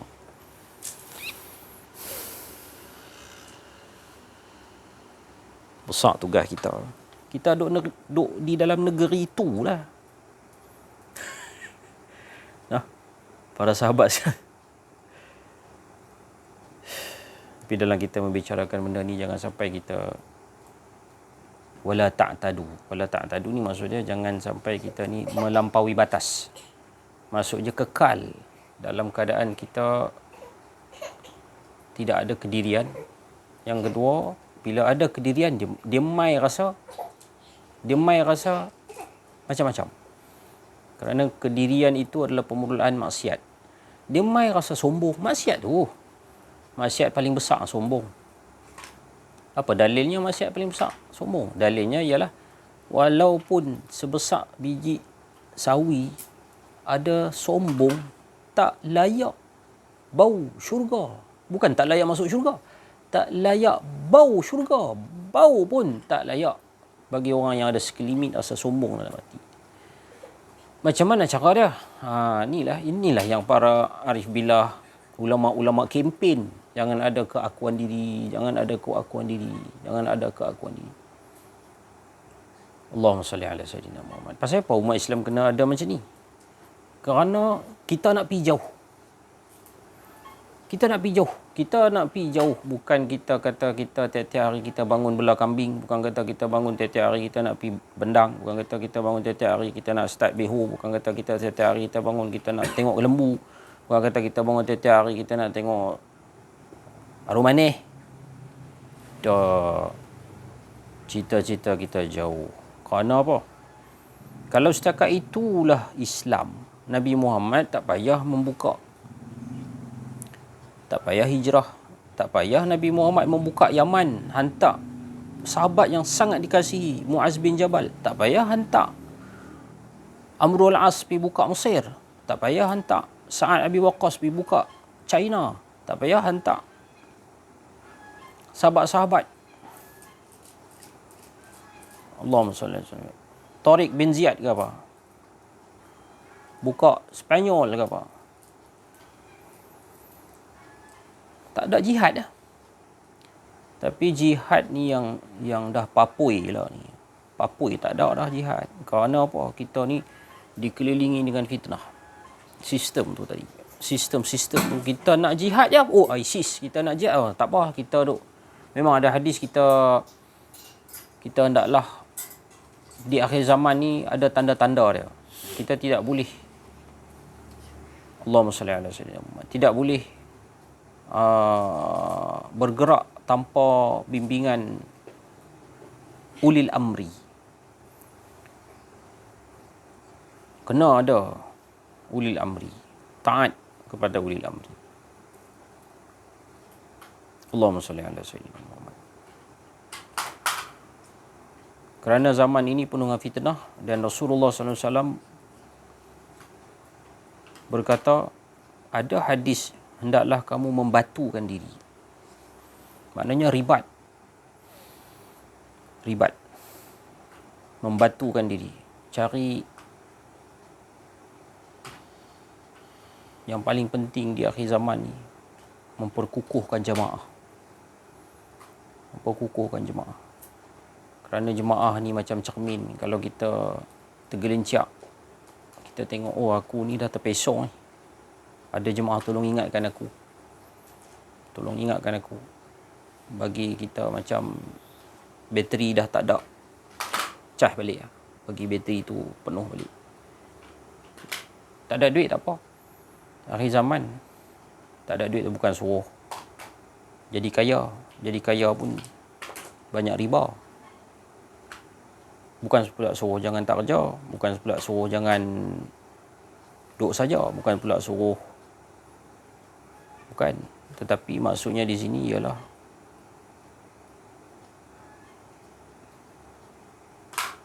berjamaah. Bila buka bab jemaah, panjang pula dia punya huraian dia. Talzamu jama'atal muslimin wa imamahum, macam-macam. Wa sallallahu ala sayyidina Muhammad wa ala alihi wa sahbihi wa baraka wa salam. Walhamdulillahi rabbil alamin. Taqabbalallahu minkum. Bismillahirrahmanirrahim. Assalamualaikum warahmatullahi wabarakatuh. Alhamdulillah rabbil alamin, al-mukasyafa wa ibul fuqara ila siratal mustaqim, ila siratal mustaqim, ila siratal mustaqim. La haula wa la quwwata illa billahil aliyyil azim. Bersyukur kita kehadrat Allah Subhanahu wa taala kerana dengan limpah kurnia inayahnya, rahmatnya, kasih sayangnya dapat kita bersama-sama berkumpul sekali lagi pada malam yang mulia, yang berbahagia ni. Seperti mana hadis Nabi sallallahu alaihi wasallam menyebut, bersurailah kamu di dalam majlis Allah Subhanahu wa taala dalam keadaan dosa kamu diampunkan oleh Allah Subhanahu wa taala. Dan dosa yang diampunkan tadi digantikan dengan kebaikan. Alhamdulillah. Itulah yang dikatakan panggilan Allah Subhanahu wa taala. Mana hala tuju kita tak lain mengesakan Allah Subhanahu wa taala, menafikan keakuan diri kita. Jadi sebenarnya sedikit perkongsian pendek ni kita nak cerita sikit bahawasanya setiap kali kita menafikan keakuan diri kita ni, itulah perjalanan jihad kita. Perjalanan jihad kita membuang, menafikan keakuan diri kita tu, itulah perjalanan jihad kita. Saya nak cerita yang bukan bila kita berada di dalam masuk medan perang jihad tadi tu, kan, maka ke depan kita ni kita tak tahu bila kita nak mati ni. Kita nak cerita pasal mati ni, kan. Jadi apabila kita berada dalam jihad, kan, jihad memerangi, menafikan keakuan diri kita, maka mati kita tu dalam keadaan husnul khotimah. Itu yang Allah Taala bagi tahu. Kita dalam golongan yang Rasulullah SAW ajar kita menafikan la ilaha, kalimah sakti dah jelas nyata yang dikatakan la ilaha illallah Muhammad Rasulullah. La atau apa dia menafikan kat kau ni. Jadi nikmat senikmat-nikmatnya apabila kita berada, kita tak risau dah ke depan kita ni. Kan? Kita tak risau dah ke depan kita ni. Kan? Nak jadi apa depan tu semua engkau ya Allah, bukan aku ya Allah. Bukan aku yang atur, engkau yang atur ya Allah. Saya ke depan ni pun saya tak tahu nak atur apa. Kan? Kalau ustaz cerita Ustaz Aziz cerita tadi bab mengenai apa perjalanan keluarga yang apa ialah membantah-bantah perkara-perkara sebegini. Saya pun sama juga. Kan? Saya pun sama juga. Kan? Tapi saya tak nak cerita panjang lah. Lebih kurang gitulah. Sebab apa? Orang nakkan Allah ni tak terlalu sedikit. Kan? Sebut nama Allah ni pun dah rasa pelik dah. Saya pun jadi satu benda yang rasa kita kesian tengok orang lain. Kan? Sebab benda ni yang patut kita cari katanya. Bukan cari lagi, memang dah ada dah benda tu. Yang Maha Esa tu dah ada dah. Tapi kita yang perlu, yang Rasulullah SAW ajar, menafikan keakuan diri kita. Itulah nikmat. Nikmat yang ada hanya Allah. Yang menyatakan seluruh apa ni yang banyak ni menyatakan kepada Esa Tunggal Zat gitu. Itu kita nak mainkan selalu. Nak latihkan diri kita ni. Kan? Biasakan diri kita ni berkehidupan dengan Allah SWT. Kan? Jatuh bangun pun tak apa. Dulu Ustaz saya cakap lesen L pun tak apa. Janji dia belajar. Kan? Daripada tak belajar langsung, macam-macam dia cakap. Kan? Tapi itu yang penting. Kita nak akhir zaman. Kita dah masuk fasa kiamat dah. Bukan ni. Ni dah kiamat dah sebenarnya. Kan? Perang ni. Kan? Dah masuk perang dah pun sebenarnya. Kan? Tapi kita tak. Kan? Macam-macam ulama' bermimpi dan sebagainya dulu. Ni baru ni sahabat kita bermimpi, macam-macam lah. Itu petunjuk Allah tu, petunjuk Allah. Bahawa sebenarnya kebangkitan Islam ni, kebangkitan Islam yang dikatakan kebangkitan Islam ni seperti cendawan yang tumbuh, inilah mengenal diri, mengenal Allah ni. Dan kenal dulu Allah dulu. Kan? Awwalun ma'rifatullah. Kan? Kenal dulu Allah Ta'ala. Baru kita dapat nikmat yang senikmat-nikmatnya. Kan? Kita tak risaukan yang lain dah. Kan? Kita tak risau yang lain dah. Kan? Satu benda yang ngeri, kan? Satu benda yang ngeri apabila tanda-tanda kiamat ni, kan? Bukan tanda-tanda kiamat lagi, yang akan berlaku tak lama lagi ni. Dia di antara, kalau nak cerita pasal akhir zaman ni, dia di antara kebangkitan Imam Mahdi, Ashab Dukhon. Saya nak sebut yang lain-lain ada lagi, kan? Yajuj Majuj dan sebagainya, kan? Ashab Dukhon pun dah teruk dah ngeri dah. Gelap, rumah ni pun jadi gelap. Rumah ni ada lampu, jadi gelap. Kan? Dah gelap, panas. Itu tak lama lagi berlaku. Ni bukan saya nak menakut-nakut. Benda akan berlaku. Dah tertulis. Kita yang akan hadapi benda tu. Tapi kalau bagi Rasulullah cakap, bagi orang yang mukmin, kan? Mukmin tu maknanya kenal diri, kenal Allah, kan? Bagi orang mukmin, dia macam flu, kan? Flu. Itulah. Tapi kalau orang yang tak ada benda ni, tak ada pengajian ni, habislah. Masuk dalam tulang ni, kan? Saya bukan nak cerita ni, ulama' cerita benda ni. Kan? Tengoklah. Banyak YouTube yang bercerita benda-benda macam ni. Dengarlah. Kan? Jadi kita sampaikan kembali. Kan? Itu pun dah teruk dah. Kan? Ngeri dah kan? Lagi ngeri lagi. Ada lagi yang ngeri lagi. Yang paling ngeri lagi ulama' suk lah. Ulama' yang membolak-balikkan keadaan, dia hadis-hadis tu dia terbalikkan apa semua macam-macam lah. Kan? Yang boleh jadi tak boleh, tak boleh jadi boleh. Macam itu yang kita nak kena berhati-hati. Kan? Jadi inilah yang ditekankan. Bila kita dah nafi keakuan diri kita, apa yang kita lihat ni, benda ni teruk ke apa ke, kita akan rasa Allah Ta'ala memperlihatkan tu. Yang benar tu benar. Yang salah salah. Kan? Yang benar tu benar. Jadi itulah. Kan? Kita ni, wahai pemuda-pemuda, kan? Pemuda dan yang sama, kalau umur yang apa meningkat tua pun, dia pun pemuda juga kalau dia ada benda ni. Pemuda dalam ni. Kan? Kita nak tengok, kan? Kita nak tengok anak bini kita kena bunuh. Kan? Kita tengok je anak kita kena bunuh. Tak ada benda ni. Macam mana?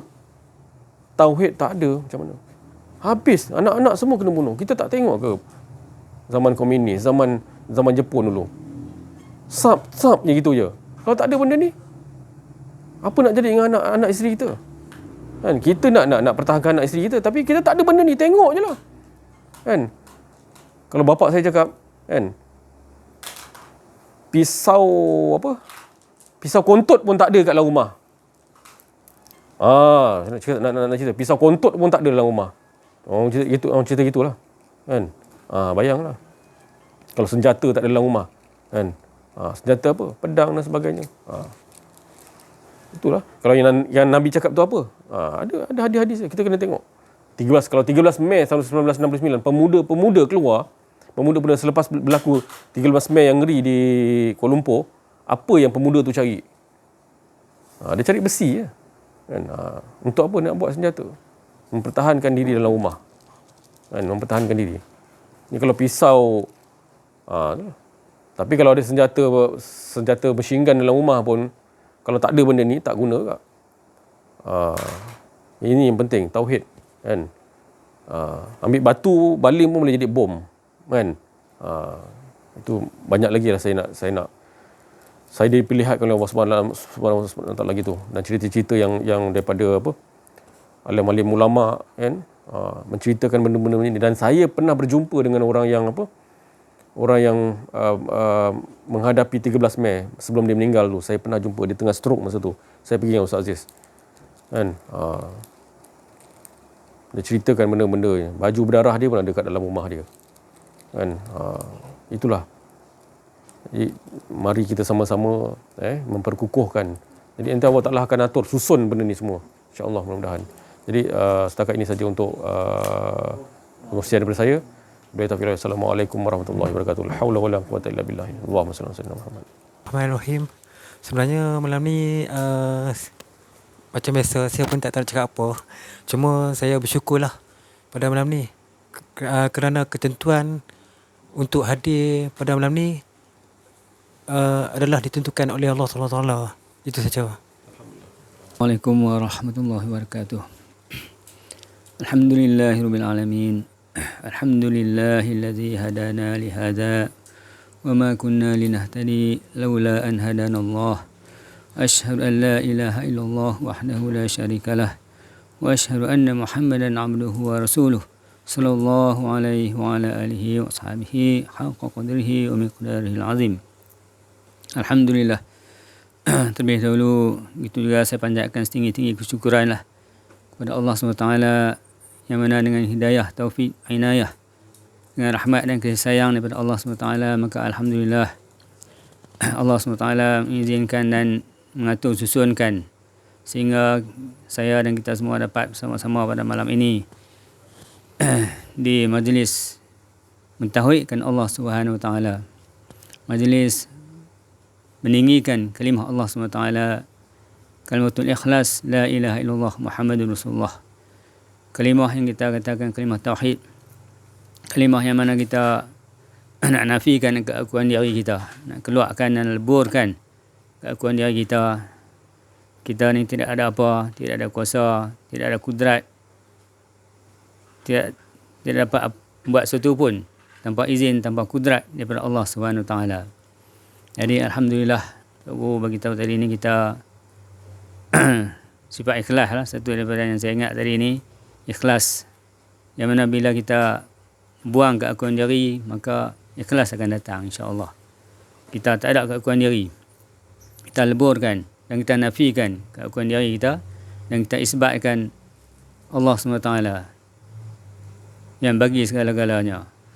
Maka orang ikhlas ni dikatakan tadi ni tak boleh digoda oleh syaitan, la'anatullah.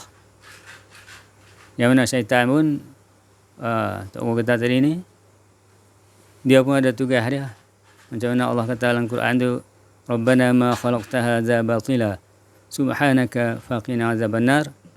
Allah Taala ciptakan dan jadikan syaitan pun bukan sesuatu yang batil, tapi ada tugas.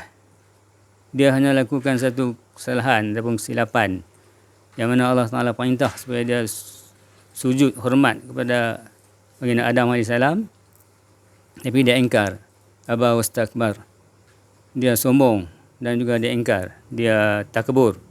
Sebab itulah Allah kata wa kana minal kafirin, kamu termasuk orang-orang yang golongan yang kafir. Na'udzubillah min zalik. La ilaha illallah Muhammadur Rasulullah. Amantu billah. Minta Allah Ta'ala pelihara kita. Jadi kenapa bila kita tak ada keakuan diri itu, dia tak boleh nak goda. Kenapa dia minta izin pada Allah Ta'ala juga? Kita nak goda anak cucu Nabi Adam.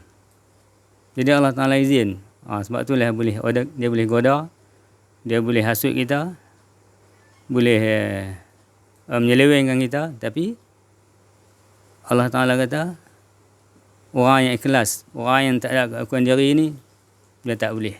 Jadi Alhamdulillah, kita nak usahakan itulah supaya walaupun kadang-kadang kita terlupa, terlalai, tapi Alhamdulillah dengan ada dalam majlis yang macam ni, dengan adanya peringatan daripada Tuan Guru dan juga sahabat-sahabat semua, kita dapat ingat peringati. Wa zakir fa inna zikra tanfa'ul mu'minin. InsyaAllah. Wabillahi taufiq wal hidayah. Wassalamualaikum warahmatullahi wabarakatuh. Alamin. Wassalatu wassalamu ala asyrafil anbiya'i wal mursalin wa ala alihi wa sahbihi ajma'in. Alhamdulillah, bersyukur kehadirat Allah Subhanahu wa taala, yang mana Allah bagi keizinan untuk hadir di dalam majlis ini. Alhamdulillah, bersyukur bersyukur sangat-sangat. Tak ada apa lah, yang tu lah. Alhamdulillah. Rabbil alamin. Syukur kita kepada Allah Subhanahu wa taala. Apa yang diucapkan oleh teman-teman, sahabat-sahabat kita, saudara kita tadi, semuanya tu daripada khatir Rabbani, daripada kalimat-kalimat kudus, daripada kalimat-kalimat Rabbi. Sebab apa? Sebab mereka semua tu pun untuk mengajak kita, tak ada lain, tak ada kepentingan lain melainkan nak mengajak kita sama-sama lah kita ni mengesahkan Allah seperti mana Allah mengesahkan diri, tak ada lain. Jadi itulah tujuannya. Jadi Alhamdulillah, saya pun tak nak tambah lagi panjang-panjang. Cukup apa yang tadi yang dibagi tadi, saya pun tak tahu nak ulang balik. Cuma selalu saya ingatkan bila penutup, maknanya amaliah akanlah 24 jam. 24 jam tu sentiasa lah kita, memang mula-mula ni kita nak amaliahkan ni penat. Sebab kita dah terbiasa dengan ganjaran. Ganjaran tu tak penat. Tapi bila kita dah dapat ni, inilah yang paling mustahak, iaitu kita merasakan, iaitu dialah yang menguruskan kita, bukan kita menguruskan Allah. Terbalik. Tu menyesal gitu. Sebab bila kita tak kenal Allah, inilah jadi dia. Kita mengarah-ngarahkan Allah Ta'ala supaya balas kita apa yang kita telah buat. Ya Allah, betapa malang nasib kita ni punya. Kalau tidak Allah Ta'ala bukakan mukasyafa ghaibu lil fuqara, Allah tak singkapkan, Allah tak bukakan kita, tak bagi pengetahuan ni, habis kita. Kita semua habis. Tapi Allah tu sayang. Dia bukakan. Dia bukakan. Lagi kita nak, lagi Allah bukakan. Nyatakan lagi.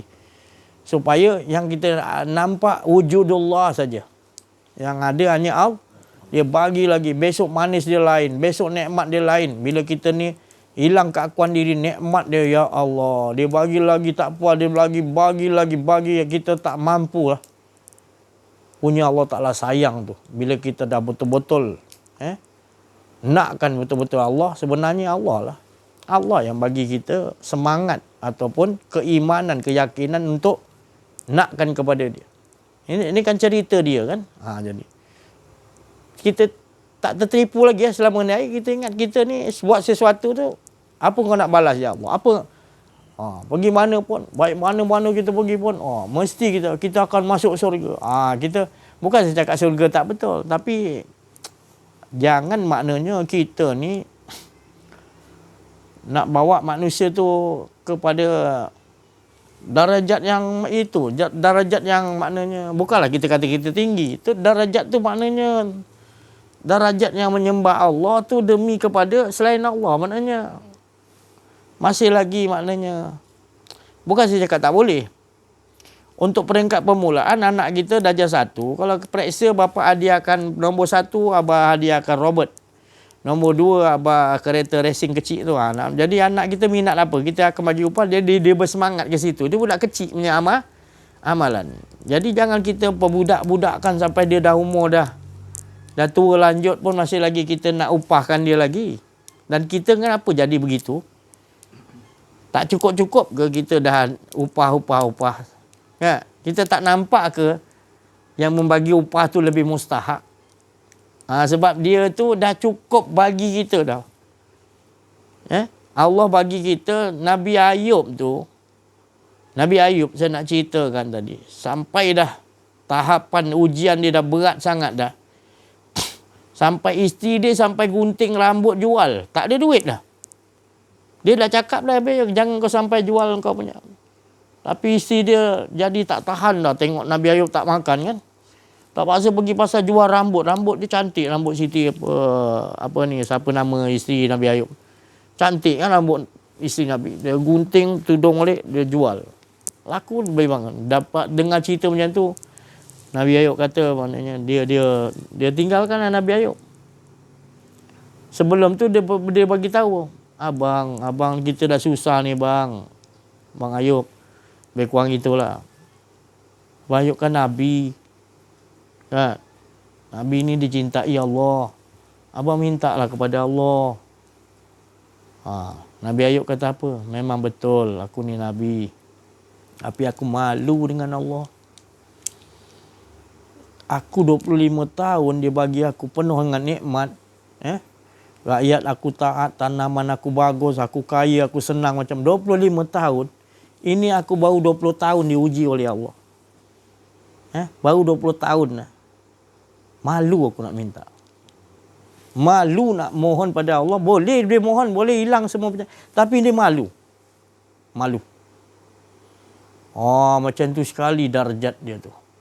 Ya? Tu tadi. Cubalah. Maknanya bukan cubalah. Buatlah. Buat biar kita ada rasa malu pada Allah. Malu ni maknanya darjat akhlak yang tinggi di sisi Allah. Malu ni. Darjat yang paling tinggi di sisi Allah malu. Tapi kalau kita tak belajar kenal diri, kenal Allah, nak malu apa? Kita tak ada rasa malu kita buat salah. Kita buat salah dengan Allah tak ada rasa malu. Dan kita bila buat baik, minta pada Allah apa balasan. Tak malu juga kita. Sebab selagi kita tak belajar kenal diri, kenal Allah, malang nasib kita. Tapi kalau kita belajar rupanya nikmat. Kita cakap, ya Allah, nikmat dah banyak kau bagi, ya Allah. Ni aku baru kena sakit sikit 2 hari, 3 hari demam, ya Allah. Aku nak minta baik, ya Allah. Malu aku. Kita try buat macam tu sikit. Buat main makna dengan Allah tadi kita duduk makam Ayub sikit lah. Walaupun tempias tak apalah. Selama lagi, ya Allah cepatlah baikkan aku. Bila nak baik ni? Kita paksa Allah Ta'ala bila sakit. Jadi makam kita tu makam apa tu? Makam ke anak-anak lagi lah. Maknanya masih lagi. Belum dapat betul-betul kita ni betul-betul dengan Allah. Bila kita nak mulakan nak betul-betul dengan Allah? Kita suka komplain ni apa Allah Ta'ala bagi pada kita. Baik memang kita gembira. Terima kasih ya Allah. Bila kena yang buruk, mula. Jadi kalau orang kenal diri, kenal Allah, sama je. Baik ke buruk, tetap jalan terus. Aku cinta pada engkau ya Allah. Apa engkau bagi semua cantik ya Allah. Sebab kita dah kenal Allah, kenal diri, kenal Allah. Cinta tak? Cintalah pada Allah, mana boleh. Tak kenal maka tak cinta. Melainkan kau tak kenal, tak jumpa mursyid betul-betul, tak jumpa guru betul-betul, memanglah. Dia mengajakkan cinta pada mursyid, mana boleh. Mursyid akan mengajak cinta kepada Allah. Dan cinta pada Allah tu takluk dia tetap cinta pada Nabi Muhammad. Pasti saya cakap tu kembaran, takkan terlepas. Sebab kita dah tahu Muhammad tu dia juga sifatul, tak lain dia juga. Pasti akan melekat. Kalau orang cinta Nabi, pasti cinta Allah. Kalau cinta Allah, pasti cinta Tak boleh terpisah antara kedua zat dan sifat tu. Jadi gitulah, beruntungnya kita, beruntung, terima kasih pada Allah banyak-banyak tak terhingga. Hingga kan kita betul-betul diuji teruk. Tanda kita betul tak cinta kepada Allah. Dia uji cukup-cukup, tetap ya Allah, tetap juga yang penting engkau jangan, aku cinta aku dengan engkau, jangan kau ambil ya Allah. Lawan, jangan tak lawan. Itu yang sebenarnya lawan, jangan tak lawan kat situ. Jihad hawa nafsu kita di situ. Masing-masing kita akan dibagi Allah. Allah tak akan bagi apa yang kita tidak mampu. Jangan risau. Pastinya Allah bagi kita mampu menghadapi ujian. Jadi ujian tu nak mampu, nak lulus macam mana? Tetapkan diri kita, walau bagaimanapun ya Allah, apa pun ujian yang datang, tetap ya Allah, aku cinta pada engkau. Tetap tidak berubah cinta kita kepada Allah SWT. Dia bagi nikmat, tetap kita kata nikmat ni best ya Allah. Tapi engkau lebih best lagi ya Allah. Dia bagi uji sakit ke, susah ke, apa ke. Orang yang kita cintai dia ambil ke. Tak apa ya Allah. Yang penting jangan kau ambil cintaku pada engkau. Yang lain, cinta-cinta yang lain kau ambil itu memang akan terpisah. Tapi aku dengan kau jangan kau pisahkan. Ya Allah, manisnya hidup kita gitu. Ajarkan dulu masa hidup kita gitu. Apa tandanya makin naik nengkat kita, dibagi lagi ujian lagi atas. Jadi jangan lari. Itu para nabi, para wali Allah, dia takut kalau tak terima ujian. Sebab tak naik kelas orang kata. Kita ni takut pula bila kena ujian, takut lah. Jangan takut pada ujian. Kita duduk bawah pun diuji juga, dipijak. Kita di bawah jadi rumput, tetap dipijak. Kita naik atas lagi tinggi, tetap angin bertiup juga. Jadi tak boleh duduk atas, duduk bawah, duduk tengah ke, tetap diuji. Tapi lebih baik duduk di atas, diuji, kita dalam keadaan ingat Allah. Di bawah ke letak ke mana, tetap kita rasakan Allah. Rumput pun dipijak, tetap kita sabar juga. Yang penting, kita ditugaskan untuk membiarkan orang berjalan atas kita. Tak apa. Yang penting, kita bagi orang jalan atas kita. Mudahkan. Duduk di atas pun tak begitu, jadi penahan angin-angin tu jangan. Tak apa kita bergoyang, tujuan untuk menahan, jangan nak pergi angin ke tempat lain lebih kencang. Tak apa.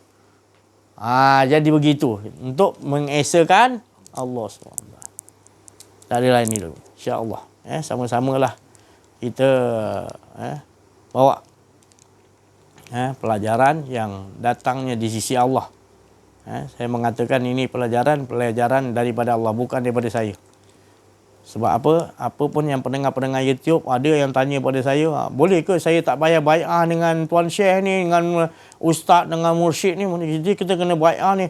Saya cakap suka tinggal orang lah.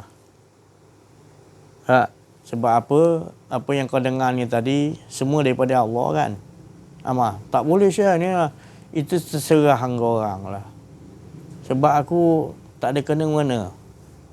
Aku pun tak perlu ramai-ramai. Aku yang perlu, apa yang dengar tu teruslah. Aku lagi suka begitu. Tak payah kau jumpa, kenal aku pun tak kisah. Kau nak kenal, kenal. Kau tak nak kenal, tak apa. Sebab apa? Memang saya tak perlu ramai-ramai. Kita yang penting buat masing-masing apa yang tahu, buatlah. Tak perlu lagi bergantung pada makhluk. Nanti kan kalau jumpa aku, kau teringat aku, bergantung pada aku. Kau tak nak. Mana lebih baik lagi, kau tak usah kenal pun tak apa. Kau terus bergantung kepada Allah. Dan setiap kali YouTube tu kau dengar, kau yakin bahawa ni daripada Allah. Aku yakin. Jangan was-was pula. Tu tadi. Tu tadi.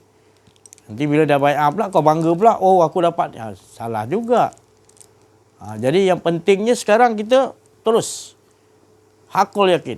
Kita belajar kenal diri, kenal Allah. Bila kita dah betul faham kenal diri, kenal Allah, maka kita langsung dengan Allah.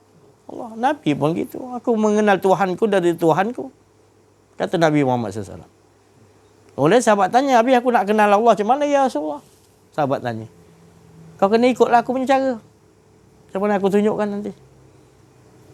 Bila dah ikut, sahabat pun dah faham dah. Ada yang 1 hari Rasulullah jelaskan faham, ada yang 2 hari, ada seminggu, ada sebulan, ada setahun, ada 5 tahun. Tengoklah masing-masing mana yang dah faham, Nabi akan pesan, sebenarnya engkau bukan aku yang bagi faham, rupanya engkau belajar dengan Allah. Bila dah faham.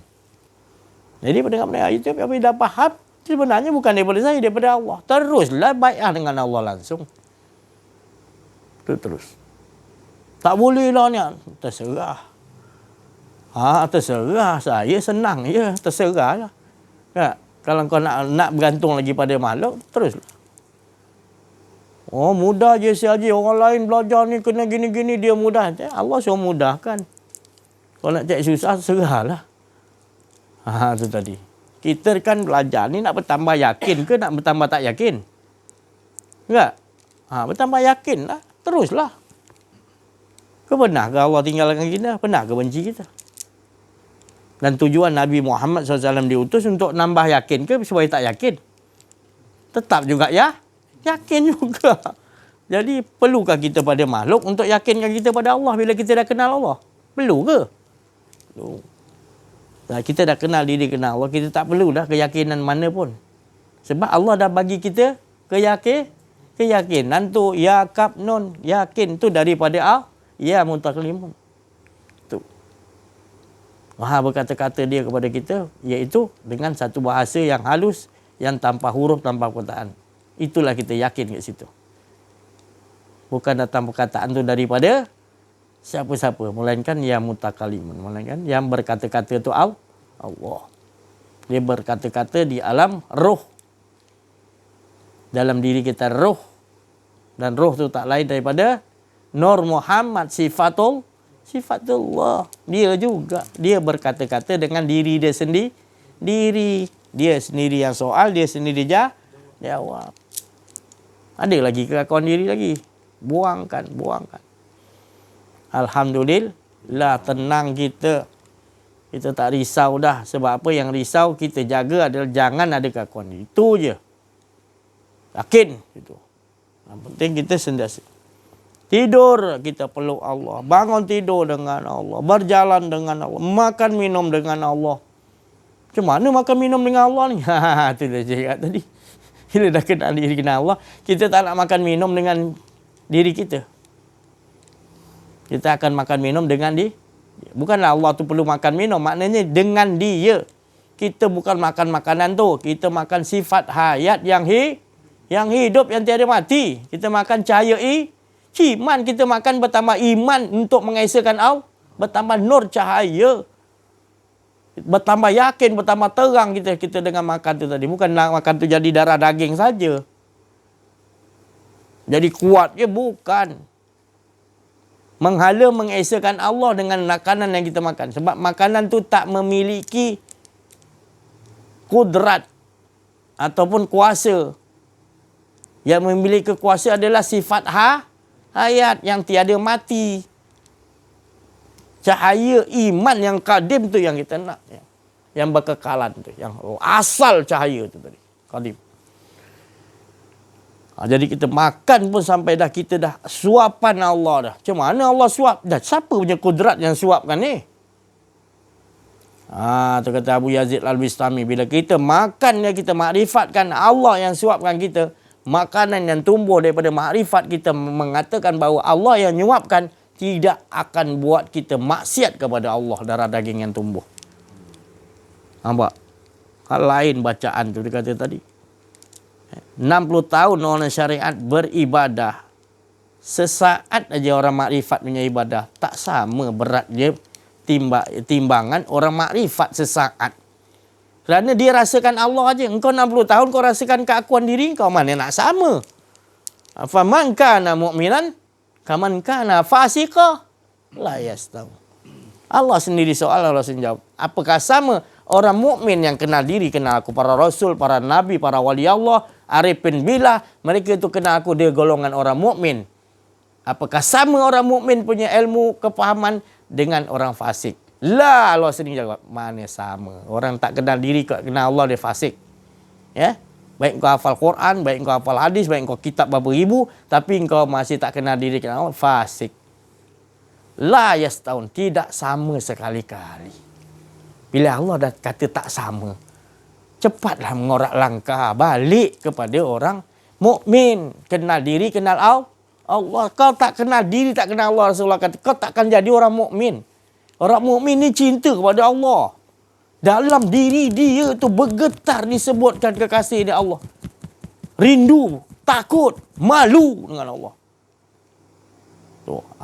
Itu mau ada dalam diri kita. Baru betul.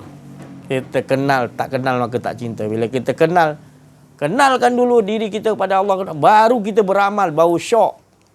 Sekarang dipaksa kita buat dulu sebelum kenal. Itu kan jadi berat nama dia tu. Jadi manusia jadi kenapa kita jadi memperbodoh-bodohkan manusia gitu? Allah sendiri ajar manusia suruh kenal dia dulu, Tuhan dulu. Bukan suruh beramal dulu. Innal lazina kenal diri, kenal Allah. Amanu itu beriman, yakin dulu kepada Allah. Rukun iman kan yakin dulu kepada Allah ke? Dia tak turun yang dulu-dulu, yakin dulu kepada Allah. Baru akan diturut kepada Rasul, kepada kitab, kepada malaikat. Baru ikut. Mesti dulu Allah dulu. Yakin kepada Allah. Baru iman tu akan merebak. Semua dia akan yakin bahawa semua tu daripada Allah. Alhamdulillah. Syukur kita kepada Allah SWT. Saya rasa cukup sampai situ dulu. Terima kasih atas perhatian. Mohon maaf atas kekurangan, kesilapan dalam menyampaikan. Ada keakuan diri. Wa'afu minkum. Wabillahi taufiq wal hidayah. Assalamualaikum warahmatullahi wabarakatuh. Takbir. Allahu Akbar. Sallu ala Nabi. Ya Sayyidina Muhammad. Allah.